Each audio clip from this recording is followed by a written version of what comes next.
Hello everyone, I'm Imogen Key, Digital Marketing Executive at International House World, and I'd like to welcome you to this session of TESOL Italy's 47th convention. Our speaker for this session is Lucy Cotterell. Lucy has been teaching and training for 20 years at IH Reggio Calabria. She's the Director of Studies Coordinator for IH World and a tutor on the IH Online Teacher Training Institute courses. Lucy develops materials for the Italian market, as well as volunteering as a committee member for the IATEFL's Ipsen SIG. The title of Lucy's session is 21st Century CLILs, Developing Life and Work Skills Through English. For those interested in developing skills to teach CLIL effectively, the IH Online Teacher Training Institute, OTI, has an Introduction to Teaching CLIL course. This 4-week teacher development course gives practical ideas to use in the classroom and the theoretical background behind them. It's a blended format with a weekly live session and asynchronous learning, and gives a solid base of knowledge about this type of teaching, either for newly qualified teachers or those with more experience. And it includes teaching strategies for planning and teaching successful CLIL lessons.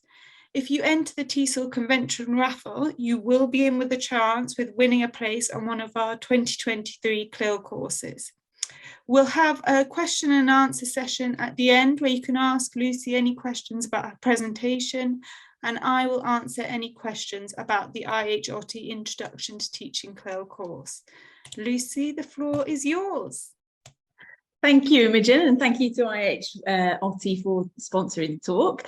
Okay, so I'm speaking to you actually from the toenail of Italy. I'm right at the end in Reggio Calabria. And one thing I wanted to say is that I will be suggesting some resources during the talk, and I'm going to give you a handout at the end with all the links, so there's no need to write anything down as we go through. Okay, so if you know me, you probably know that I like a brain teaser. I like things to get our minds working at the start of lessons, or in this case, a session. So I've got a little challenge for you. Okay, I'm going to tell you 3 numbers, okay, and the numbers follow a rule. What you have to do is to suggest another 3 numbers which follow my rule and tell me what the rule is. Okay, so I will say the numbers, and then in the chat box you tell me another 3 numbers which follow the rule and what you think my rule is. Okay, so here we go. My numbers are 2, 4 and 8. So suggest another 3 numbers which fit the rule and tell me what you think the rule is. My numbers were 2, 4 and 8.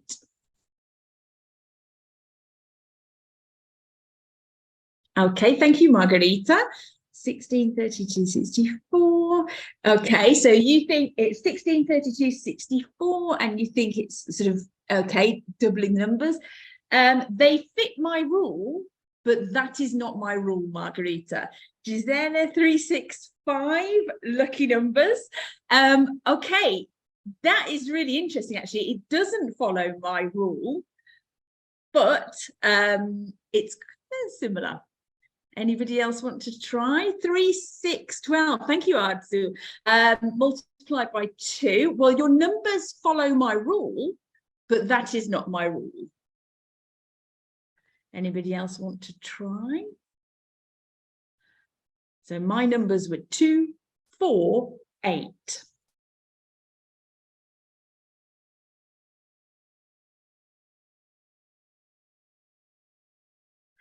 Okay, I will tell you the answer. And I think, Giselle, you were probably quite close. So actually, other numbers that fit the rule are 3, 4, 5, 16, 17, 18, because my rule was just that the numbers were ascending. Okay, there was no other rule than that. The numbers had to be bigger each time. Okay, so This was actually from a lesson that I was doing on a course which is teaching life skills.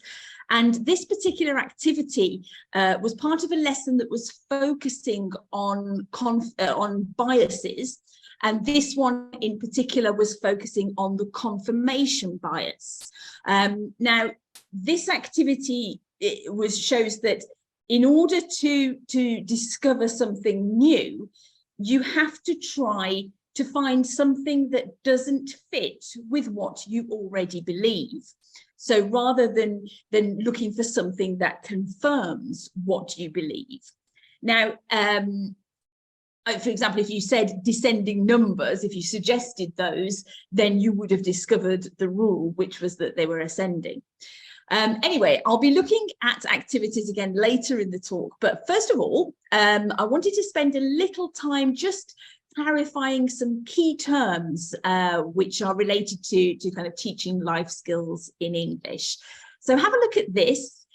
This is from the IHRT Introduction to CLIL course. I have covered some of it because if you do take the course, you would know all the answers if I give them now. So just have a look at numbers 1, 2, and 3. You have some acronyms or initialisms.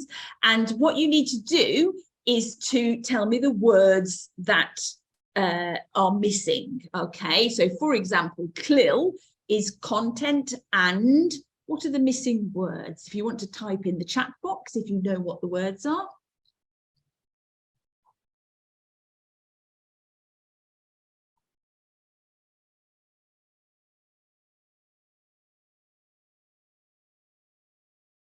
Anybody know what CLIL stands for? It's content and.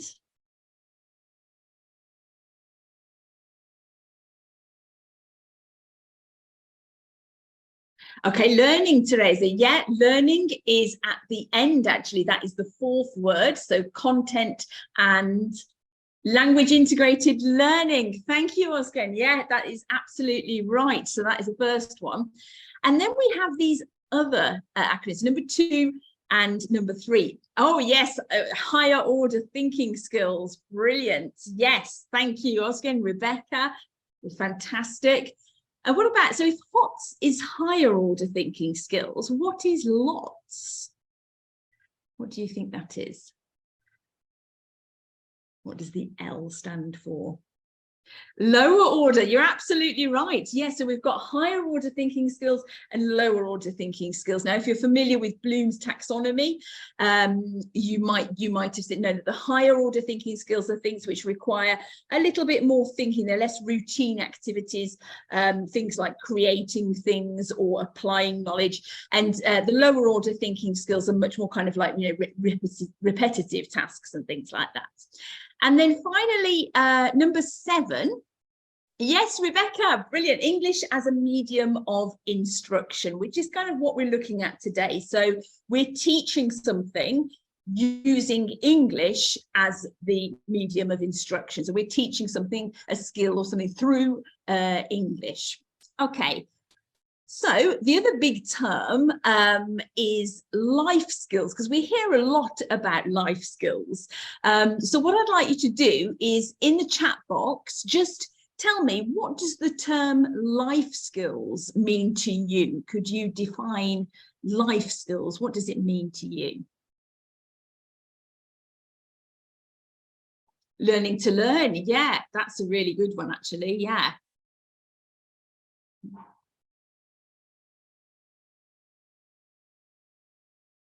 Anything else?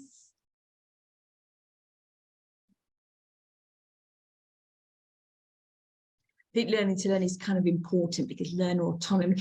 Thank you, Ansu. Yes, flexibility, collaboration, social skills. So these are all the kinds of words that we're thinking about with life skills. And in fact, here are some that you might also have heard. So you might have heard work and career skills. You might have heard soft skills as well, or 2030 skills, or 21st century skills. That's obviously quite a big buzzword at the moment. Now, for me, all of these are actually life skills. Okay, they're all something that you're going to use at some point in your life.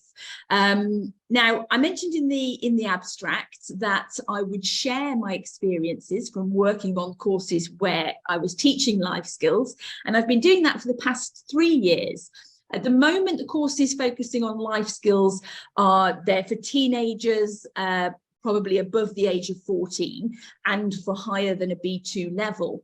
But I have also incorporated quite a lot of life skills work in classes with lower levels and younger ages as well. So the activities that I'm going to show you later can suit different ages and levels.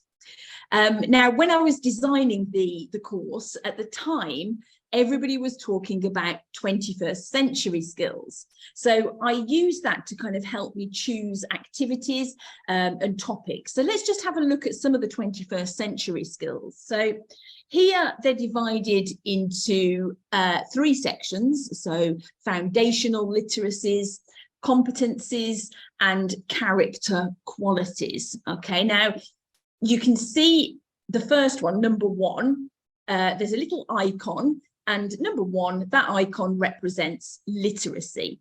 Okay, what I'd like you to do is, can you have a look at the other icons? So numbers 2 until 16, have a look at the other icons and tell me, can you guess what word words the icons represent? Okay, so if you think you know one, just put it in the number and the word in the chat box.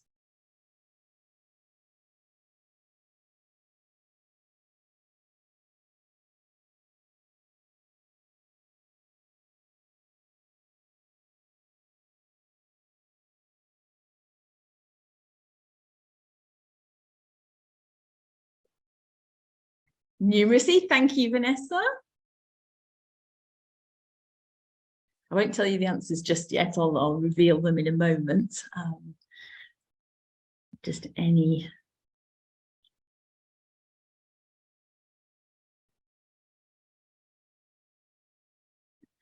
ICT, yes, I was saying that would be for number 4, presumably, yeah.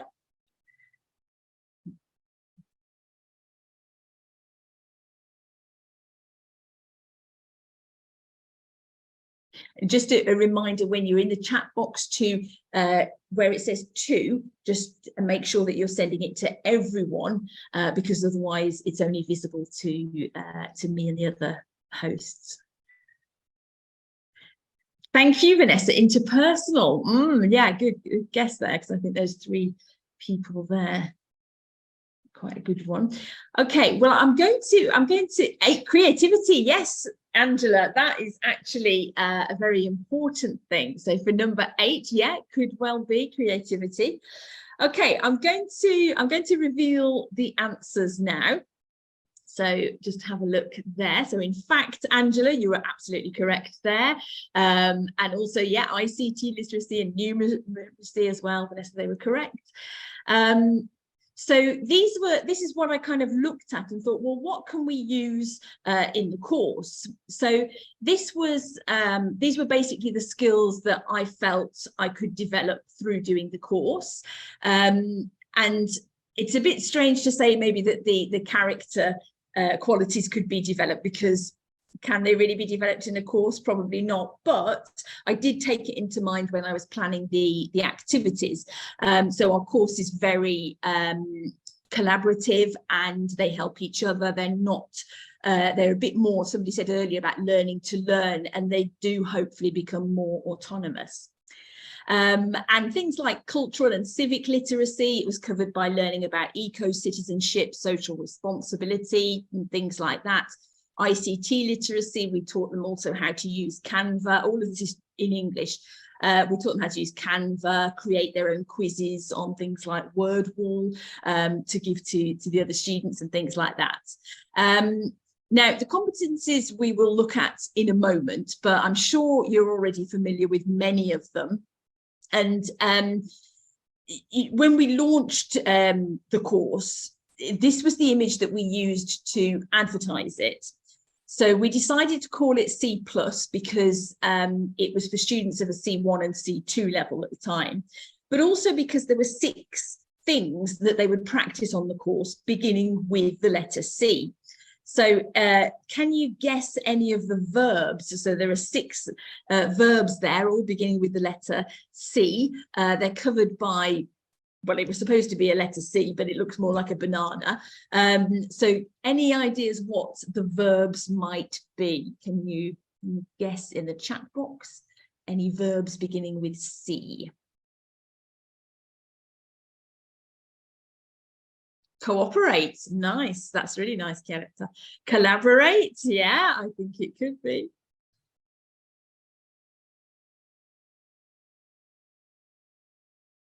Any others?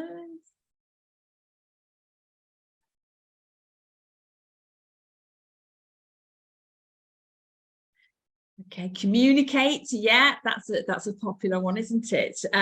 Okay, so let me just reveal there. So we had create, collaborate, which you guessed, critique, communicate as well. Vanessa and Angela guessed that, connect and change. Okay, and I'm going to show you so the activities that, some of the activities that I did and how they practiced those different skills, the different verbs there. I mean, most of it is stuff that we've been doing in the language classroom for years anyway, so it's not really anything new. I mean, you couldn't have a language lesson without any kind of communication, but I think some of the activities hopefully will be new to you. Okay, so the first activity involves the students creating something. So we're getting them to use higher order thinking skills.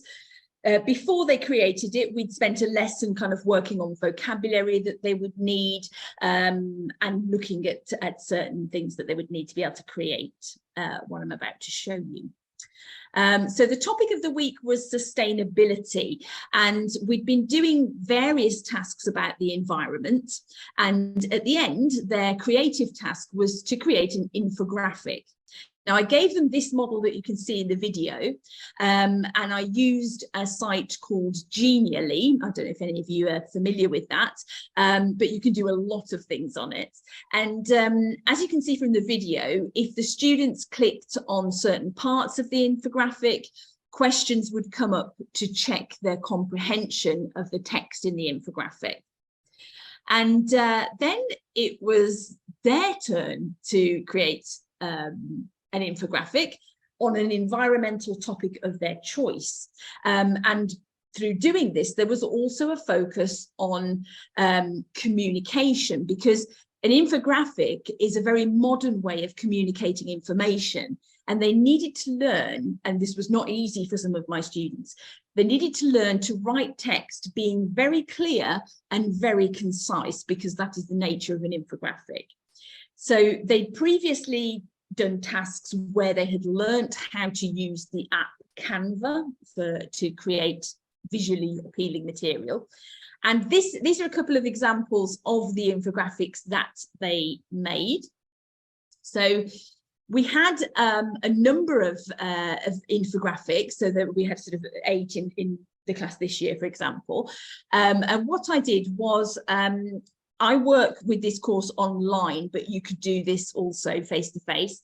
So I had a little gallery of infographics on a Jamboard, and they had to read each other's infographics, and they had to write on a little post-it note 2 things they liked about the infographic and 1 suggestion they would make to make it even better.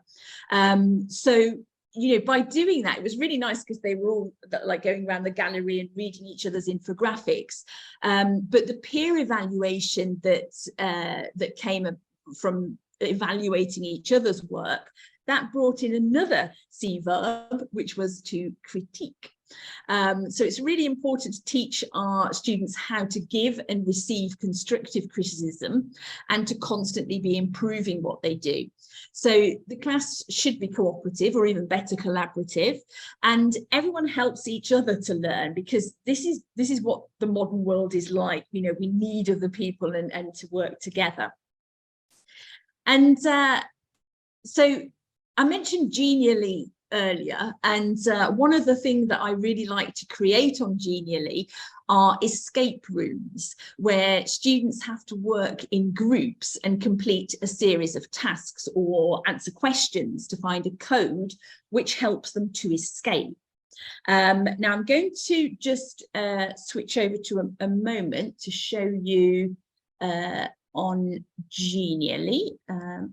Okay, so this is Genially, and there's a lot you can do on Genially. If you click on Create Genially either here or here, okay, then you can see there are presentations, infographics, all of this kind of thing. We'll click on gamification to get the escape rooms, and they look very sophisticated, but there are a lot of templates. They're very easy to use. You just need to learn how to use them first. Now, if you click over on the side on escape games, you will then see lots of different escape games. Now, I do have an account where I pay each month. So the ones that have a star on them are ones that you would need a paid account for, but the ones that don't have any star on them are ones that you can get on the free account. So there's lots of things like history and all kinds of things, and a Save the Planet breakout and so on. And if you don't want to use a template to make your own, if you go down to the bottom and click on inspiration, there's lots of escape rooms that other people have already created. Now, again, if there's a star, it means that it's part of the paid account. But for example, if you go down to find it again. Okay, so here, for example, this is completely free. If you click on it and then use as template, and then, oops, in a moment, it's going a little bit slowly. While that's low, okay, perfect. So if we click on preview, you can see what it will look like for the students doing the escape room. So they start here and then they go and they watch a video. I'm not going to show you the video because I have a feeling it's subject to copyright. But this was a video that the person who made it made on a site called ISL Collective, which, if you don't know it, it has loads of ready-made resources which are just made by teachers around the world. And so this is an interactive video, and the numbers show you that the video stops and it will ask you a question and you have to type in the answer. So they inserted this video and they had to watch the video and then answer the quiz. And there are all sorts of different tasks for them to complete. So, for example, here, that can you introduce yourself and so on. And they need to get a number of stamps on their passport to be able to then escape from the escape room. So that's just an example of one there. And I have also created an environmental escape room, and the link to it is in the handout that I'll give you at the end, and you can just give that to your students and let them have fun with that. Okay, so let's close that down. So the environmental escape room obviously is practicing collaboration, because I put them into groups to do it, and maybe some groups are competing against each other to see who can escape first. And sometimes with escape rooms, you don't know what the answer is. You're really stuck. But that's a good thing, because it means that eventually, talking together with your team, you will find the solution. So it's a really good activity for collaboration. Then moving on, so another topic we addressed was social responsibility. And there's a great resource I'd like to share with you, which you may know. It's called freerice.com, and it's a free site where rice is donated to the World Food Programme for every question or set of questions you answer correctly in a quiz. Now, there are lots of categories covering a huge range of subjects. For example, art and culture, history and geography. This is obviously great for CLIL. food and sustainability, the UN Ambassadors for Change projects, science, social sciences as well. So psychology is becoming very popular now with a lot of the teenagers that haven't seen the videos on TikTok. And also languages other than English, so there's Chinese, Polish, all sorts of quizzes for different languages. And of course, there is English as well, so you can test your vocabulary or your knowledge of spelling or proverbs, things like that. So it's completely free. And by answering the questions correctly, rice is donated to the World Food Programme. This is an example as well of one of the questions. So these are what the quizzes look like. They're just basically multiple choice questions there, and then you just click on the correct answer. Now it's nice as well because with free rice you can set up groups, and so you could have a group for your class and see, okay, how much rice can we donate. But of course, in terms of social responsibility, this doesn't really teach them anything about the countries that they're donating the rice to. And learning about different people in different countries is obviously an important step in becoming more socially responsible. So I'm going to show you another resource which I use in class. But first, I have a task for you. So have a look at these photos. I want you to type in the chat which country you think each family comes from and how much money they have to live on each month. Okay, now I will tell you the money in US dollars, but you can tell me in euros. So which country do they come from and how much money do they have to live on every month? Okay, so pop your answers in the chat.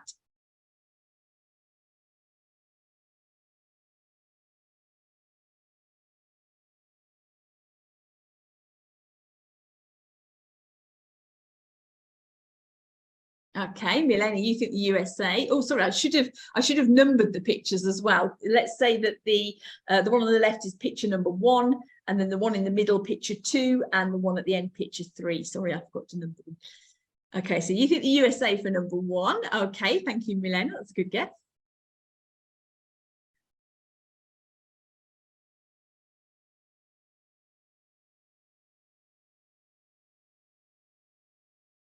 Okay, Teresa thinks number 1 is Africa. Okay, any specific country?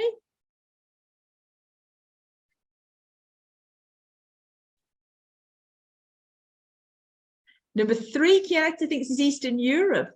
Yeah, could be.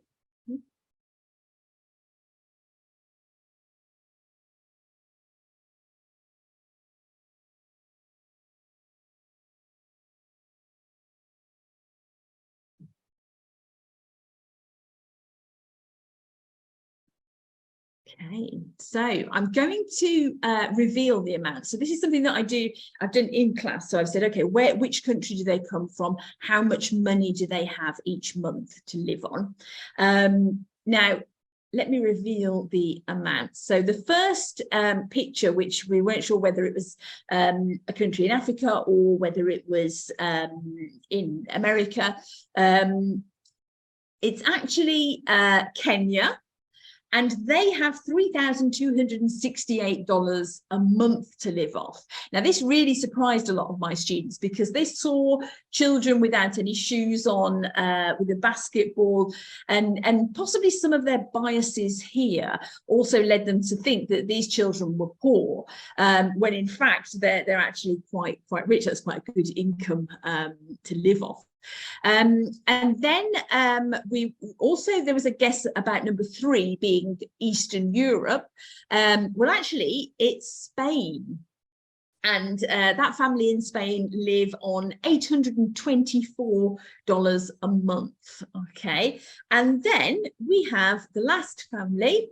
Now they're actually from France, and they have a wonderful amount to live off, $14,753 a month to live off. Okay, so it can be quite interesting, this, to work on kind of prejudices and what assumptions that we make, because we may look at the way somebody is dressed or their house and make assumptions about how much money they have or where they come from.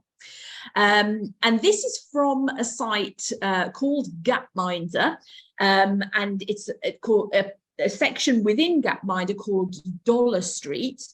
And you can visit families from all over the world. These are real families. If you click on the picture of a family, so for example, I clicked on this picture of a family in Haiti. You click on the photo, then you click where it says visit this family. And then you can read a little bit about the story of the family, who the family are, and where they live. So you can see pictures of the rooms in their house, how much privacy they have, and all sorts of things. So there's a lot of even videos of the family speaking as well. So it really helps you get a better idea of how people live in different countries.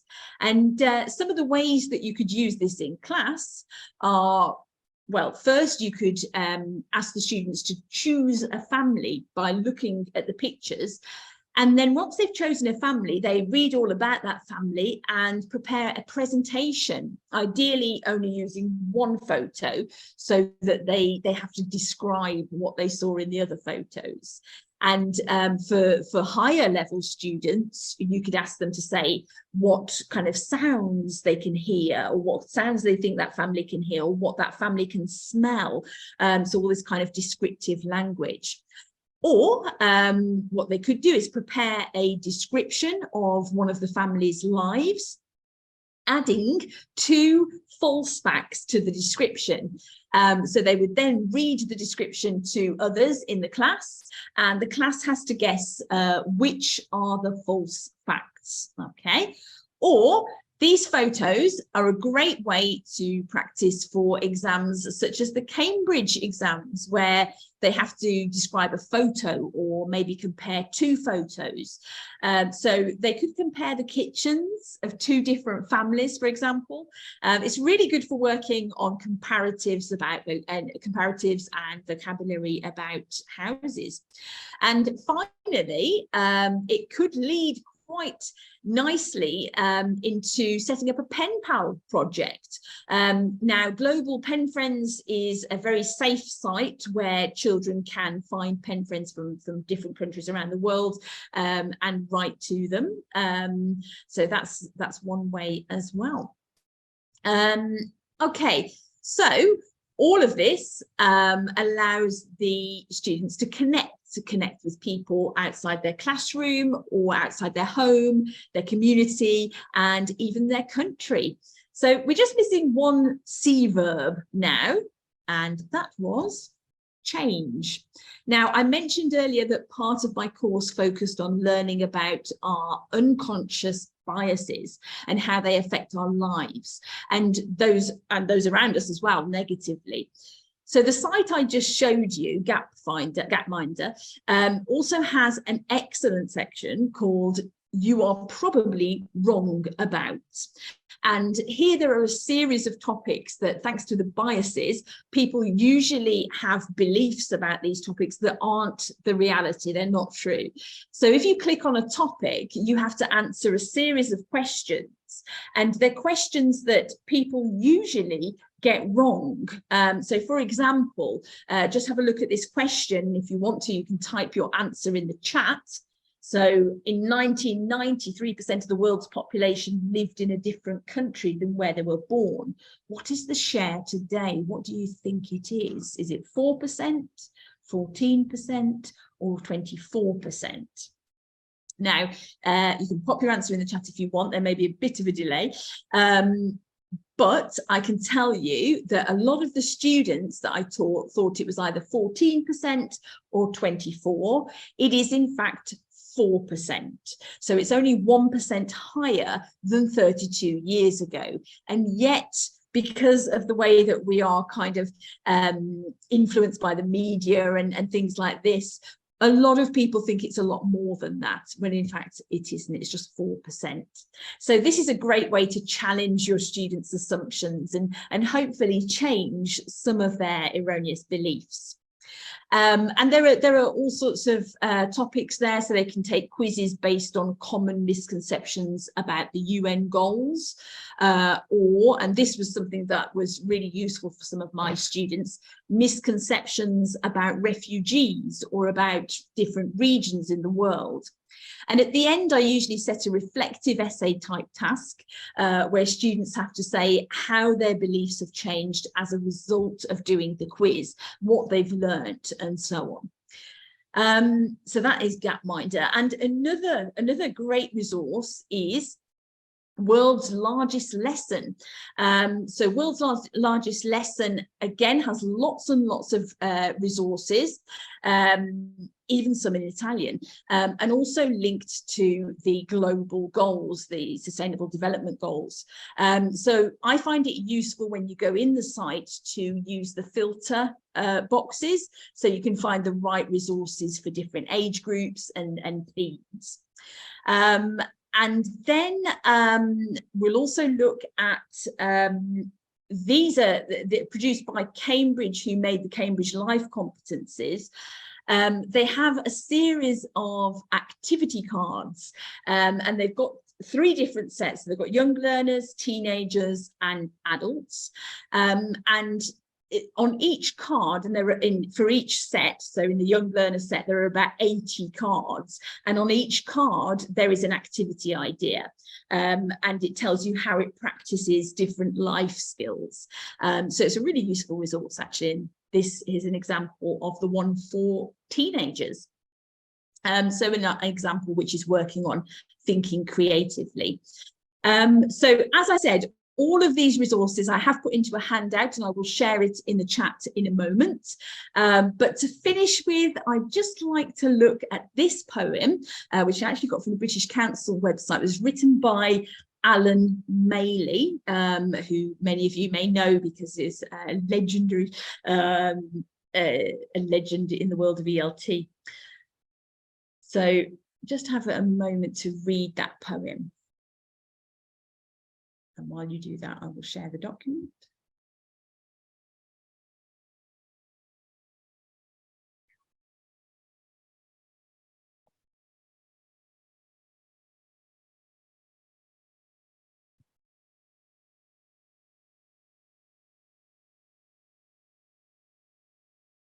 Okay, so I really love that poem by Alan Maley. I think it tells us what a teacher really should be. Okay, so I've come to the end of the session. The document I've just shared in the chat, and now it's time, if there's time, do we have time, Imogen, for some questions maybe? Yes, we do. We've got about 6 minutes, 7 minutes. So if anyone has any questions, please put them in the Q&A.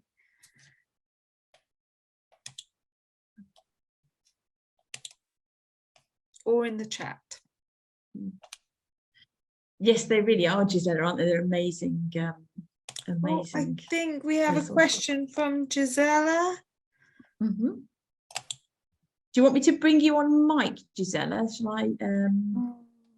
I think I can just 1 second. Oh, yeah. Okay, Gisela, I think you can probably talk now. If you unmute yourself, you should be able to talk. So the question is, do you have graded materials according school ages and according to language levels available somewhere on some website you have, or is the course you're suggesting to attend leading to get this material and preparation for teachers? That's a good question, actually. So the course that Imogen mentioned at the start is the IH Online Teacher Training Institute Introduction to CLIL course.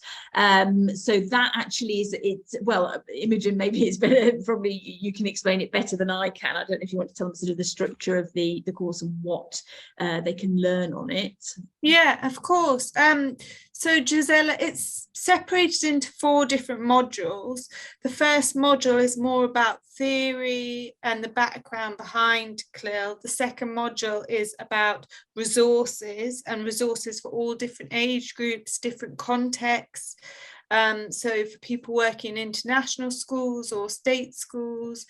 And then the last 2 modules are on assessment and strategies to use in the classroom. I will put a link to our course page in the chat as well. So if anyone's interested, they can have a look at that and you can see the breakdown of the course in more detail. But you will get a lot of resources in that course, as you said, for different age groups and different contexts. Thank you. But Lucy, what about you know, the material you presented, showing the social awareness that can be developed according to SDGs goals? Well, I think on World's Largest Lesson, you can actually filter by level as well, and by ages. So you can see different, you know, if you wanted to for age, for example, age 4 to 6 or 8 to 10, you can filter and find those. With some of the other resources which I showed you, I adapt them myself for the level. So something like the escape room, I would probably look and try to put something to change it so that it was suitable for children or for a lower level and things like that. With things like Gapminder, which was the one where you saw the families, for that, quite often they're able to understand it, but you could, for example, say, okay, we're not going to read the text because it's primary, so we're just going to take some of the photos here and we're going to talk about, you know, what can you see, where do you think the family lives? So there are lots of different ways you can adapt it for lower levels or for primary as well. So I think the photos themselves are such a good talking point. I don't know if that answered your question, Giselle. Tell me if not. Okay, very clear, very nice material, and hopefully we'll get better practice in the future. Thank you very much for the socially responsible talk you offered. Thank you, Gisela. Thanks for coming. Any more questions? Thank you, Margarita. Thank you, Osin. Thank you for participating and for guessing as well. Lovely to have you here. Thank you, Teresa. Thank you for coming. Thank you. Thank you, Vanessa. Lovely to see you. Thank you, Angela. Thank you for coming.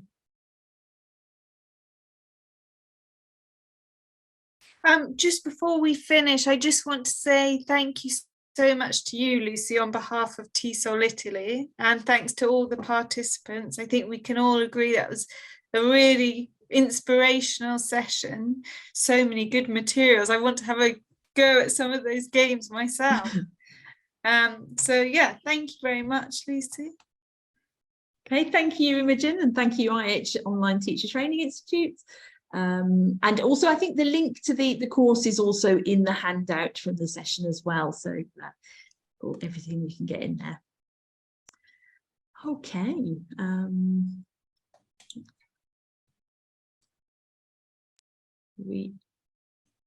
Oops, I think we finished. Yes. There, yeah. Okay, so thank you to all the participants. Bye-bye. Have a nice weekend.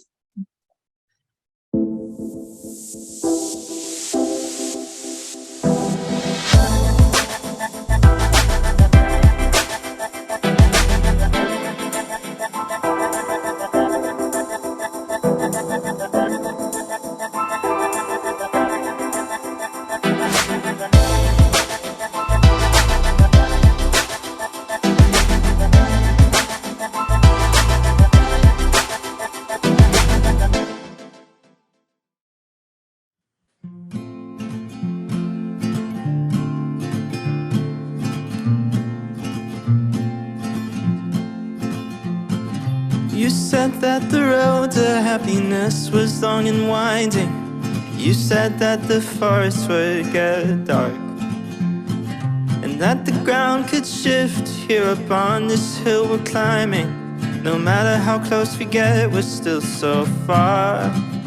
But I trust we'll find the clearing.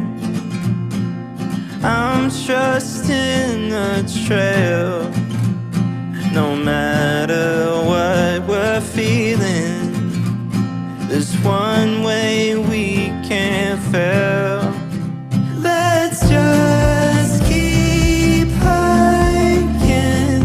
Let's plant our feet. Let's just keep hiking. Keep hiking with me. Hold my hand, baby. Keep hiking with me.